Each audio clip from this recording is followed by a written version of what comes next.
주시는 은혜를 주셔서 감사합니다. 오늘 주신 말씀이 우리의 삶 속에 큰 은혜가 되고 힘들고 어려운 이때 축복의 말씀이 될 수 있도록 하나님 도와주시옵소서. 말씀 앞에 순종하고 말씀 앞에 헌신하는 그리고 말씀을 지키는 삶을 살 수 있도록 하나님 도와주시옵소서. 예수님의 이름으로 기도하옵나이다. 아멘. 우리가 주일 아침마다 이제 호세아서를 통해서 이제 은혜를 나누는 가운데 있습니다. 오늘은 두 번째로 오늘 설교 제목이 주보에 나와 있는 대로 이제 아골골짜기입니다. 여러분 아골골짜기 하면 뭐가 생각나죠? 오늘 혹시 여러분들 찬송가 생각납니까? 부르시고 다 잊어버리니까 하여튼 오늘 우리가 불렀던 찬송가 323장 부름받아 나서니 뭐 어디든지 가오리니 괴로우나 즐거우나 주만 따라 가오리니 그 다음에 2절에 뭐예요? 아골골짝 빈들에도 복음 들고 가오리다. 자 여기서 이제 아골골짝이 등장합니다. 아마 성경을 좀 읽으신 분들은 여호수아서 6장, 7장을 아마 기억할 겁니다. 가나안 땅을 정복하는 가운데 이스라엘 백성들이 이제 거대한 이제 여리고 성을 무너뜨리고 전쟁에서 대승리하게 되죠. 그리고 여기서 7장에 보면 이제 전쟁에서 대승리하고 나서 전리품을 거두어서 못 오는 가운데 이 아간이라는 사람이 개인적으로 이제 전리품을 착복하는 그런 사고가 일어납니다. 자, 이스라엘 백성들이 이제 막 점령해야 할 곳이 아이성이라는 전투를 놔두고 있는 시점이었습니다. 아이성은 우리라 말 그대로 잘 번역한 것 같아요. 아이성, 아이 같은 성, 아주 작은 성이에요. 거대한 여리고 성이라는 거대한 전투에서 이제 대승리를 거두었는데 아마 이스라엘 백성들은 그렇게 생각할 때 이 조그만 성쯤이야 아무것도 아니라고 생각했는데 뜻밖에도 이스라엘 백성은 이 전투에서 아주 대패하고 맙니다. 왜 전쟁에서 이런 패배가 우리에게 일어났을까? 그 원인을 이제 구명하는 가운데서 혹시 우리 중에 누가 하나님 앞에 잘못된 일을 하지 않았는지 범죄자가 없는지 그래서 제비를 뽑습니다. 그리고 나서 유다 족속의 아간이 이제 제비를 뽑아 범죄자로 색출이 되죠. 그래서 그가 착복한 모든 물건을 이제 아골골짜기에다 모아놓고 불사르고 그를 돌로 치고 처형하고 그 다음에 여호수아서 7장 26절에 보시면 사람들이 그 골짜기 이름을 아골골짜기라 불렀더라 그렇게 얘기합니다. 그러니까 아골이라는 말의 뜻은 히브리 그 언뜻을 찾아봤더니 괴로움 혹은 고통이라는 뜻이 있습니다. 이것은 그냥 괴로움이나 고통이 아니라 형벌의 결과로서 찾아오는 고통, 괴로움이었다고 말할 수가 있습니다. 그런데 그 아골골짜기가 오늘 드디어 호세아서 2장에 등장합니다. 2장 우리 2절과 3절을 한번 같이 보실까요? 2장 2절 3절입니다. 같이 한번 보십시다. 시작. 너희 어머니와 논쟁하고 논쟁하라. 그는 내 아내가 아니요 나는 그의 남편이 아니라 그가 그의 얼굴에서 음란을 제거하게 하고 그 유방사에서 음행을 제거하게 하라. 2절 그렇지 아니하면 내가 그를 벌거벗겨서 그 나던 날과 같게 할 것이요 또 그로 강야같이 되게 하며 마른 땅같이 되게 하여 목말라 죽게 할 것이며. 자, 이 말씀을 제가 한 설교 준비하면서 몇 차례 무슨 말인지 도대체 잘 모르겠어요. 제가 모르는데 여러분들은 어떻게 알겠어요? 그런데 참 어려운 말씀이에요. 그런데 이 말씀은 호세아 선지자가 지금 자기 자녀들에게 하는 말입니다. 너희 어머니에 관해서 너희들은 이렇게 고발하나 이렇게 어머니에게 얘기하라는 겁니다. 여러분 어머니가 누구이죠? 자녀들의 어머니 호세아의 아내 이름 고멜이죠. 고멜입니다. 너희 어머니를 붙들고 너희 어머니의 그 나쁜 행실, 부도덕한 삶을 아빠하고 결혼하고 아빠에게 충실하지 못하고 이 남자 저 남자를 만나면 부도각의 삶을 그렇게 삶을 살고 있는데, 그런 어머니를 너희들이 가서 좀 고발해서 얘기해서 행실을 한번 고치도록 얘기하라는 그런 내용이에요. 쉽게 얘기하면. 그렇지 않으면 나는 더 이상 너희 어머니를 이제 용서할 수가 없다는 거예요. 그렇게 어머니에게 강하게 고발해서라도 어머니 자리를 다시 회복할 수 있도록 너희들이 가서 어머니에게 얘기해달라는 얘기예요. 그렇지 않다면 이 현재의 고통은 계속될 것이고, 너희 어머니에게 변화가 있을 때 비로소 너희들은 이 고통의 골짜기, 이 악월의 골짜기 삶에서 벗어나게 되면서 다시 새롭게 회복하는 역사가 있게 될 것이다 라는 그런 말씀이에요. 자, 이런 회복의 드라마가 이제 시작되는 14절에서 하나님은 이제 고멜을 데리고 거친 광야에 가서 하나님께서 고멜에게 독대하겠다라고 말씀합니다. 자, 여기서 이제 고멜은 제가 이미 지난주에 다 말씀드린 대로 고멜 한 여인이라는 상징이 아니라, 이것은 여기서 나오는 고멜은 이스라엘 백성들의 상징이라고 그랬어요. 우리 14절을 우리 한번 같이 보실까요? 시작.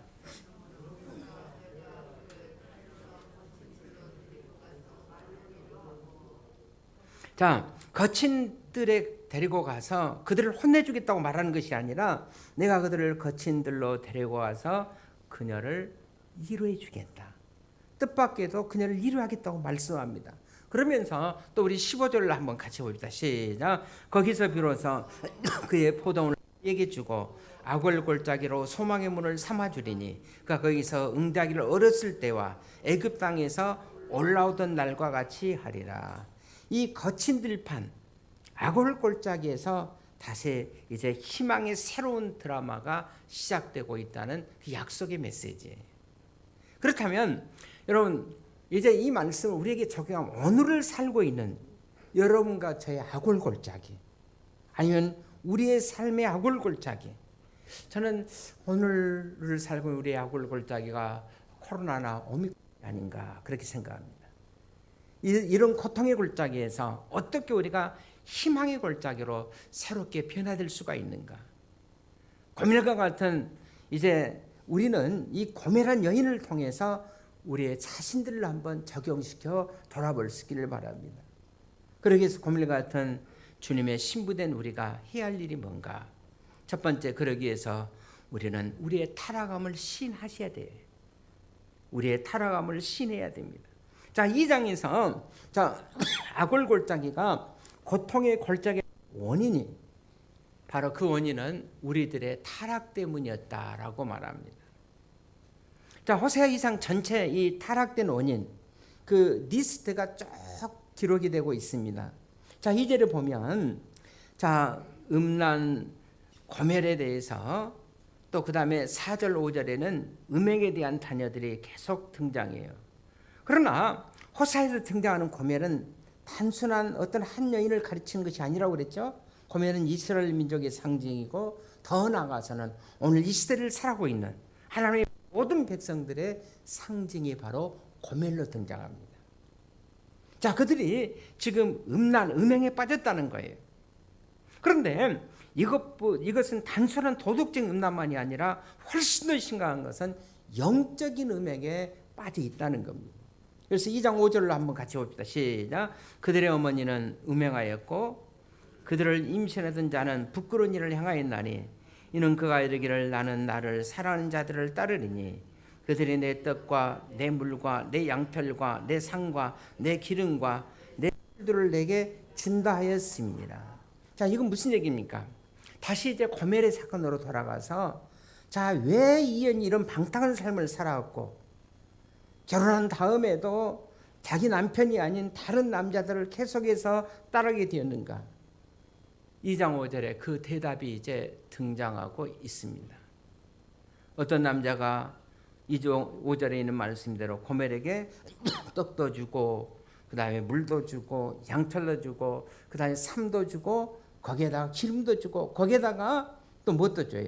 술도 주겠다고 약속합니다. 자, 5절에 나오고 있는 이 떡, 물, 그 다음에 양털, 삶 이런 것들은 여러분 이스라엘 백성들의 삶에 있어서 필요한 필수품에 속하는 것들로서 당시 이스라엘 백성들이 이런 것들을 많이 탐하고 있었어요. 그런데 그 당시 최고의 사치품으로 알 수 있는 기름과 술까지도 주겠다고 한 남자가 지금 계속해서 유혹을 하고 있습니다. 자, 이 말씀을 이제 이스라엘에게 적용시킵니다. 이스라엘 백성들은 자, 그들이 필요한 것으로 만족하고 자신들의 육체적인 쾌락을 채우기 위해서 이 설기단, 5절에 말한 설기단 말에 그들이 미혹되어 가고 있었던 겁니다. 이런 사침을 약속하는 어떤 남자가 바로 누구냐면 바알 신이라고 할 수가 있어요. 본래 이스라엘 백성들은 농사를 짓는 민족이 아니에요. 양을 치면서 돌아다니는 유목민이었습니다. 그러나 40년 광야 생활을 거치면서 한 세대는 지나고 그 다음 세대가 이제 가나안 팔레스타인 땅에 왔어요. 이제 그들은 가나안 땅에서 농사를 지어야 했습니다.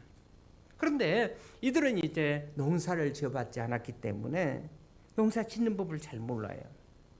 그래서 이스라엘 백성들 원주민들이 가나안 땅에서 농사 짓는 모습들을 자세히 감찰했을 겁니다. 그런데 원주민들이 그냥 농사만 짓는 것이 아니라 농사를 지면서 어떤 신을 위해서 자꾸 제사를 지내요.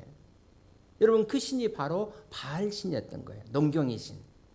그래서 가나안 원주민들이 바알 신, 이 농경의 신하는 풍요의 신, 또 농사의 신이라고 생신이라고 믿으면서 바알에게 이제 제사를 지냅니다. 저도 어렸을 때 시골에 자랄 때 보면 시골에 그 문중에서 그 추수를 다 끝내고 나면 이제 시제를 모신다고 그러는데 제사를 지내요.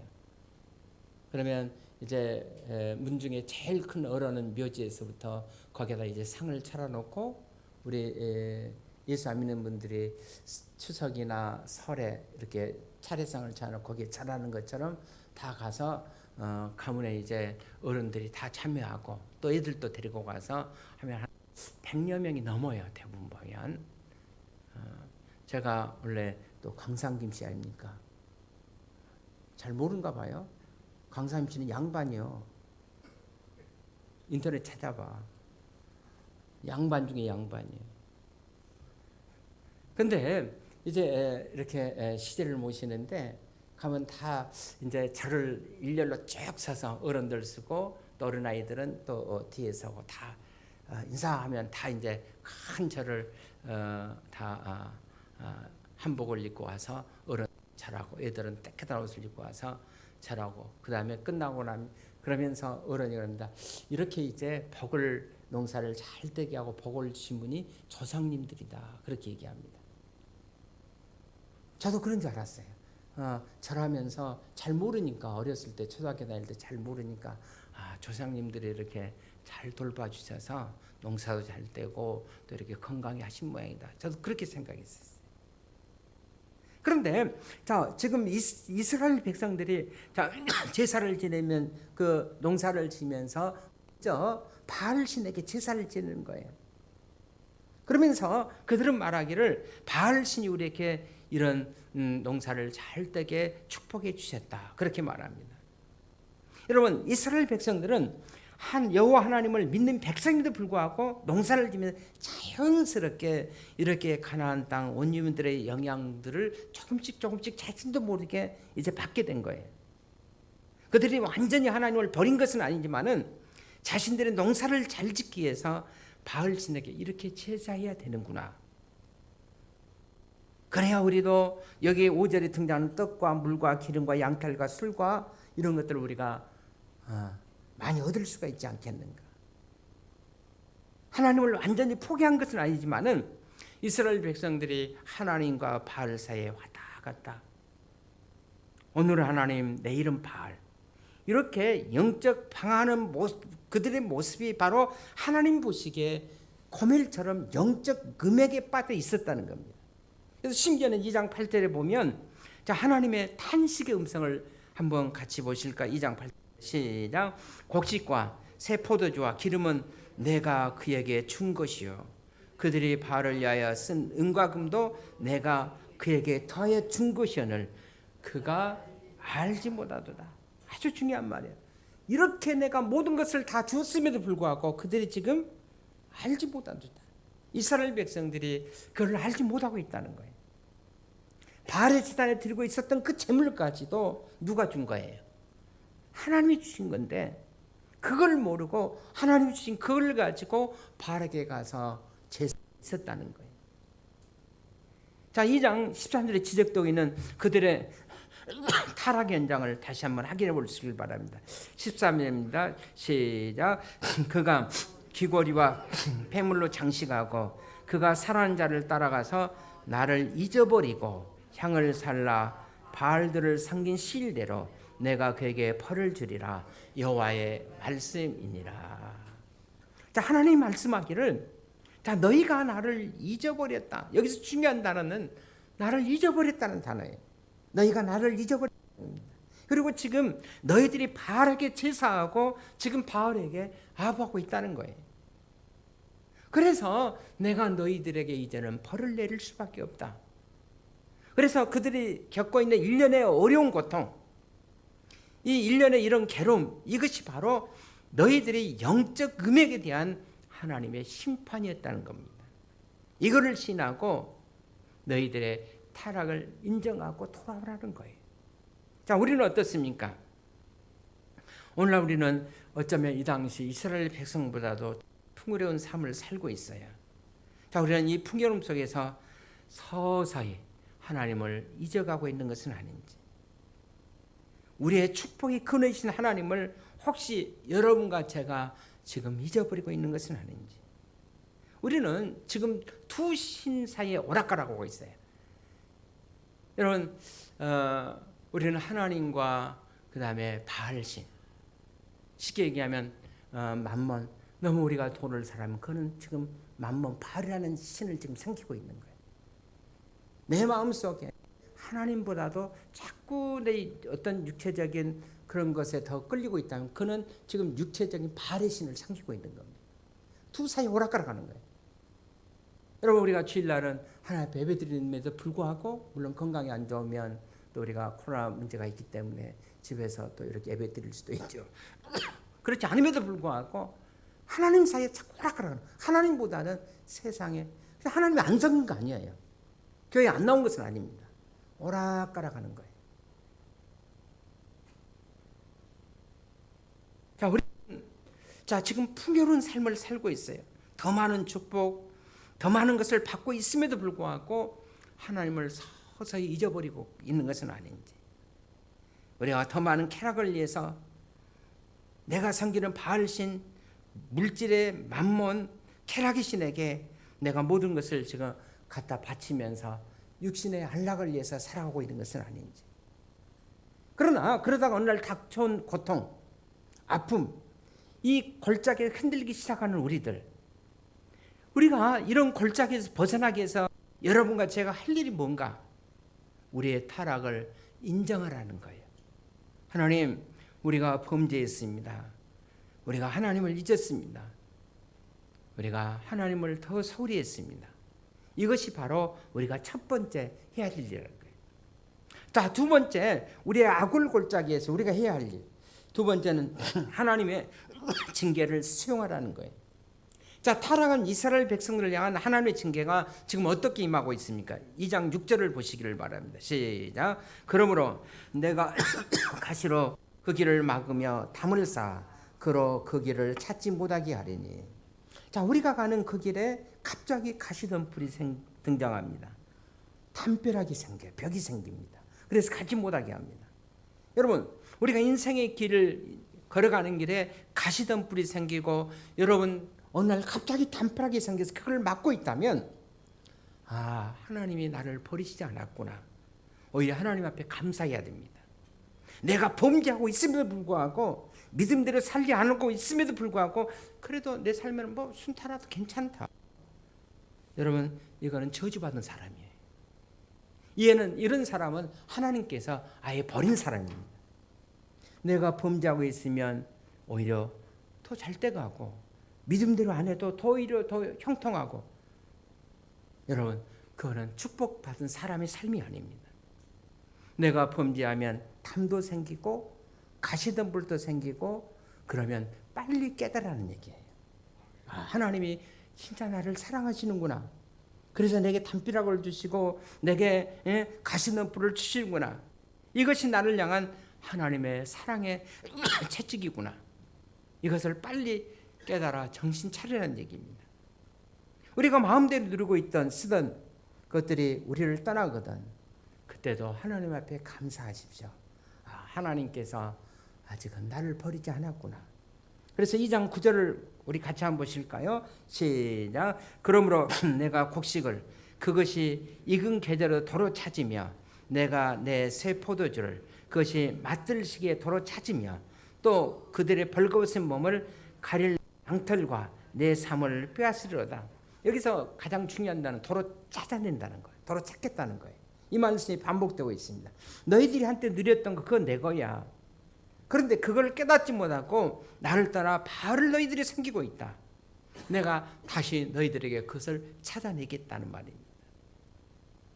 우리의 삶의 주이신 하나님 주신 그 축복을 알지 못하고 그 축복을 남용하는 우리에게서 주셨던 것을 하나님은 다시 거둬드리겠다는 겁니다. 호세아 2장에서 보여주고 있는 여러분 하나님의 징계의 손길을 한번 주목해 보시기를 바랍니다. 우리가 가는 그 길에 그 담벽으로 막아서는 그분, 한때 누렸던 그 축복을 다시 거둬들이시는 그분, 이제는 그분이 우리에게 감당이 어려운 부끄러운 실존에 또 직면하게 하신다는 거예요. 2장 10절 우리 같이 한번 보실까요? 시작. 이제 내가 그 수치를 그 살아가는 자의 눈앞에 드러내리니 그를 내 손에서 건져낼 사람이 없으리라. 아무도 오히려 건져낼 수 있는 절망의 아래에 떨어졌을 때 그 수치를 여러분 건져낼 사람이 없다는 거예요. 그러니까 여러분 우리가 극한상에 빠질 수도 있어요. 철로의 경에 보면 크리스찬 순례자가 그만 길을 잘못 들어서 절망이라는 이름을 가진 거인에게 포로가 돼서 이제 감옥에 던짐을 받습니다. 이때 절망의 부인인 의혹이 감옥에 찾아옵니다. 말하기를 이렇게 얘기합니다. 감옥에서 이 감옥에서 지금까지 살아나간 사람은 없다. 이 감옥은 너무 고통스러운 거다. 그래서 이 감옥에서 있으면 계속 고통을 나 그냥 그 고통을 견딜 수 없거든. 그냥 목숨을 끊어버리라고. 그래서 크리스찬이 이 고통을 당하면서 정말 고통을 견디기 어렵구나. 그래서 이런 생각, 목숨을 끊을까 아니면 자살해버릴까. 여러분 우리 그리스도인도 절망의 속에 빠지면 이런 생각을 할 수가 있다는 겁니다. 그런데 왜 하나님께서 이런 절망에 빠지도록 그런 것들을 우리에게 허용하시는가? 여기서 우리가 잘 아는 히브리서 말씀을 기억하실 필요가 있어요. 히브리서 12장 6절 우리 같이 보실까요? 시작. 주께서 그 사랑하는 자를 징계하시고 그가 받아들이는 아들마다 채찍질을 하심이라 하였으니. 자, 하나님께서 누구에게 징계하신다고요? 사랑하는 자에게. 이 징계의 정체는 하나님께서 사랑하시기 때문에 하신 겁니다. 사랑은 아들이기 때문에 그만 차마 두고 볼 수가 없어서 하나님의 사랑의 손길이 우리에게 채찍으로 다가온다는 겁니다. 그렇다면 이 채찍을 피하려 하지 마시고 이 징계를 기꺼이 받아들이라는 거예요. 주님, 제가 잘못했습니다. 내가 보니까 그럼에도 불구하고 내가 이렇게 삶을 살아가고 있어도 불구하고 주님 저에게 채찍질하는 거 보니까 주님 정말 저를 사랑하십니다. 여러분 이 징계의 비유 안에 여전히 하나님의 사랑, 하나님의 사랑의 깨달음이 있어요. 우리가 자녀도 우리가 잘못된 길로 가고 있을 때 징계하잖아요. 그러나 말을 듣지 않는 자녀에게는 다시 얘기하잖아요. 저도 그래요. 한두 번 안 들으면 그 다음에는 잘 얘기하지 않습니다. 왜냐하면 뭐 어떻게 합니까? 거의 자기 믿음인데 그렇게 가야지. 그러나 정말 내가 사랑하는 자녀는 징계해서라도 다시 돌아오게 하잖아요. 그리고 하나님은 그 징계에 대한 사랑을 깨닫고 다시 돌아올 준비가 되어 있는 자에게 다시 다가오세요. 그리고 하나님은 회복의 드라마를 연출하십니다. 그것이 바로 14절이에요. 시작. 그러므로 보라 내가 그를 타일러 거친 들로 데리고 가서 말로 이로하고. 자, 이제는 거친 들로 데리고 갑니다. 이게 이제 징계들이라고 할 수 있어요. 그러나 자, 이 징계들에서 하나님은 우리를 위협하지 않아요. 더 이상 우리를 위협하지 않으시고 조용조용히 타이르십니다. 그러나 이 징계들에서 우리를 위협하지 않고 타이르시는데 너 힘들지? 그러면서 우리를 위로해 주시고 내가 그렇게 힘들고 살아온 가정 내가 다 알고 있다. 나도 알아. 그러면서 이제 이 징계를 받아들일 준비 있던 그에게 하나님 징계가 아닌 이제 회복의 드라마를 연출하십니다. 여기 아골골짜기의 고통 골짜기에서 그러면 우리가 할 일이 뭔가? 첫째는 우리의 잘못을 신하라는 거예요. 우리의 타락의 실존을 시키라는 겁니다. 그리고 두 번째는 이 징계를 받아들이라는 겁니다. 그리고 이제 세 번째는 이제 하나님의 회복을 기대하시라는 거예요. 자, 고멜을 거친 들로 데리고 나신 그분은 고멜이 아닌 우리를 거친 들로 데리고 나갈 수밖에 없던 그 사정을 이제 말씀하십니다. 설명합니다. 여러분, 이 거친 들은 예를 들면 신의 광야라고도 할 수가 있습니다. 옛날에 하나님이 이스라엘 백성들을 애굽 땅에서 광야 곧 시나이 반도 같은 광야로 때로는 데리고 나가셨어요. 왜입니까? 이 시나이 광야는 징계 들판이기도 하지만은 동시에 이스라엘 백성들에게는 회복을 시켜주는 들판이기도 했습니다. 그들이 장차 가나안 땅에 들어가서 살아야 할 새로운 미래를 준비시켜주는 광야이기도 했어요. 자, 광야에서 그들이 회개하면서 그들은 이제 새로운 미래를 꿈꿀 수가 있었던 거예요. 15절에 회복의 약속을 보시기를 바랍니다. 시작. 거기서 비로소 그의 포도원을 그에게 주고 악을 골짜기로 소망의 문을 삼아 주리니 그가 거기서 응대하기를 어렸을 때와 애굽 땅에서 올라오던 날과 같이 하리라. 아멘.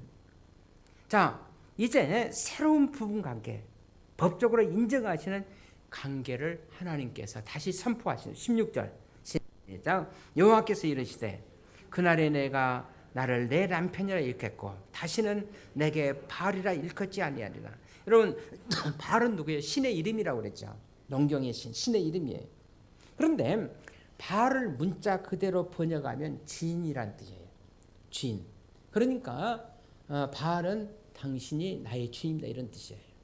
하나님보다 더 사랑하면 내가 물질 사랑, 물질 만몬 당신은 내 주인입니다. 내가 쾌락을 더 사랑하면 쾌락 당신이 내 주인이다. 그래서 자꾸 거기 끌려가는 겁니다. 우리가 아무리 바빠도 오늘은 주일날 하나님 앞에 예배하고 내가 복받는 날이다. 그렇게 생각하고 나오면 하나님 내 주인이에요. 그러나 다른 것에 미혹되어 있다면 지금 그분은 미혹의 신 바알신을 지금 섬기고 있는 겁니다. 하나님과 바알 사이에 왔다 갔다 하는 거예요 지금. 여러분, 바알이 여러분의 주인입니까? 아니면 하나님이 여러분의 주인입니까? 바알과 사람들의 관계는 어떻습니까? 주종 관계예요. 당신이 내 주인이니까 나는 거기에 따를 수밖에 없어요. 그런데 하나님께서 이렇게 말씀하신다. 나는 더 이상 너를 발휘하지 않겠다. 이제는 너와 바알과의 그런 주종 관계가 아니라 너는 앞으로 나를 뭐라 하리라? 남편이라 하리라 그랬어요. 남편이라 하리라. 남편을 우리가 히브리 말로 위시 이렇게 얘기합니다. 이시. 남편이라는 뜻이에요. 당신은 이제 바알이 아니라 하나님과 나 사이는 남편과 아내의 관계니까 이제는 여러분 남편과 아내의 관계는 누가 더 권위가 있죠? 검사님. 남편과 아내. 남편입니까? 아내입니까? 근데 여러분 남편과 아내가 동등한이지. 하나님께서 지금 그렇게 말씀 바알처럼 주종관계가 아니라 내가 너희 남편 나는 동등한 관계다. 서로 사랑하며 서로 축복을 나눠주는 관계. 내가 그래서 너를 이제 위시라 하겠다. 주종관계가 아니라 당신은 나의 남편입니다. 내가 사랑하는 남편 위시. 그래서 19절에 이제 하나님께서 새로운 관계를 설정하시며 주시는 놀라운 말씀이 바로 19절에 있어요. 우리 같이 봅시다. 시작. 내가 내게 장가들어 영원히 살되 공의와 정의와 은총과 긍휼히 여김으로 내게 장가들며 이제 결혼하겠다는 거예요. 계속 이 여인이 방황하니까, 고민이 방황하니까 내가 법적으로 정식으로 내게 지금 장가들겠다는 거예요. 하나님이 이렇게 이스라엘 백성들을 향해 지금 선포하고 있는 말씀입니다. 내가 너희들에게 장가들어서 너희와 더불어 영원히 살 것이다. 여러분, 장가든다는 얘기는 히브리어에 보면 아주 독특한 단어로 쓰여 있는데 아라스라는 단어로 쓰여 있어요. 아라스. 자, 여인들이 남편에게 아라스 그러면 나와 결혼해 주시겠습니까? 오늘 성경 표현하면 나와 내게 장가들어 주시겠습니까? 그런 얘기예요. 아라스, 아라스가 아니에요. 아라스 그러면 여인들이 남편을 향해서 또 남자가 아내를 향해 아라스 그러면 당신이 내게 결혼해 주시겠습니까? 그런 뜻이에요. 장가들어 주시겠습니까? 당신이 내 남편이 되어 주시겠습니까? 그때 사용된 단어가 아라스라는 단어입니다. 자, 20절에 있는 말씀 보시기를 바랍니다. 시작. 진실함으로 내게 장가들리니 내가 여호와를 알리라.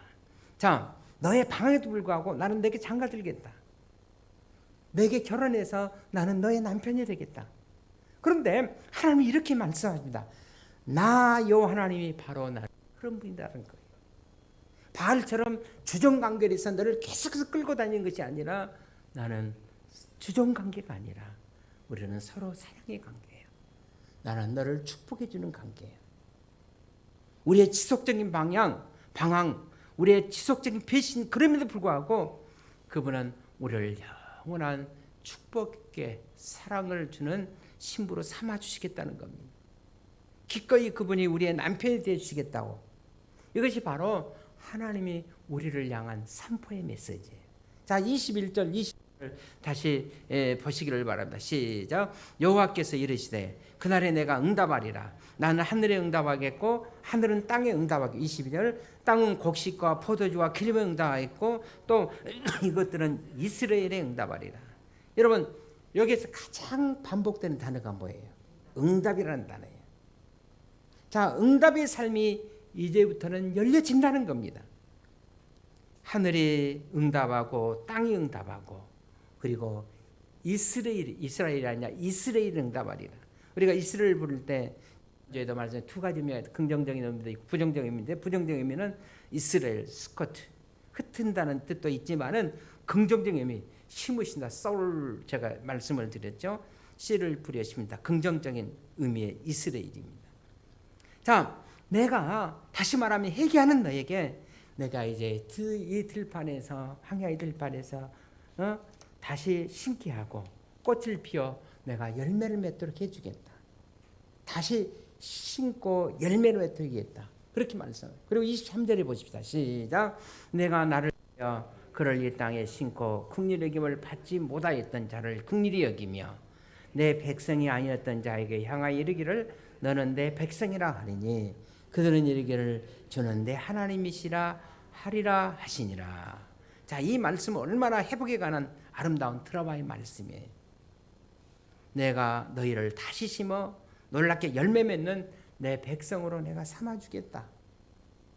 여러분, 그렇다면 우리는 찬송가 527장에 있는 찬양을 잘 알지요. 이 찬양의 가사처럼 우리도 주님의 음성을 듣고 이제 우리 자신들이 저는 응답이 할 때라고 생각합니다.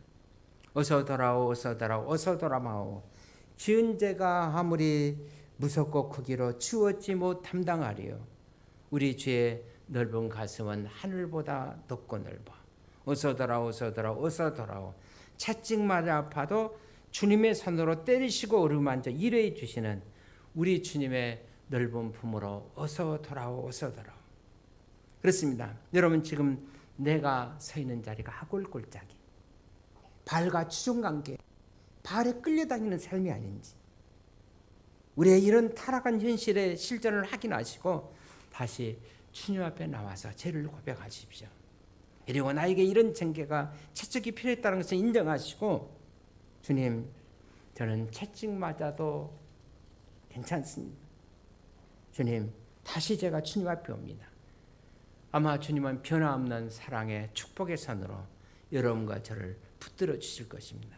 이렇게 우리가 고백만 한다면 하나님은 오늘 호세아서 2장에 나오는 이 회복의 역사가 여러분과 저에게 아마 우리 인생의 삶에서 계속해서 아마 회복의 드라마로, 축복의 드라마로 하나님께서 인도해 줄 줄로 믿습니다.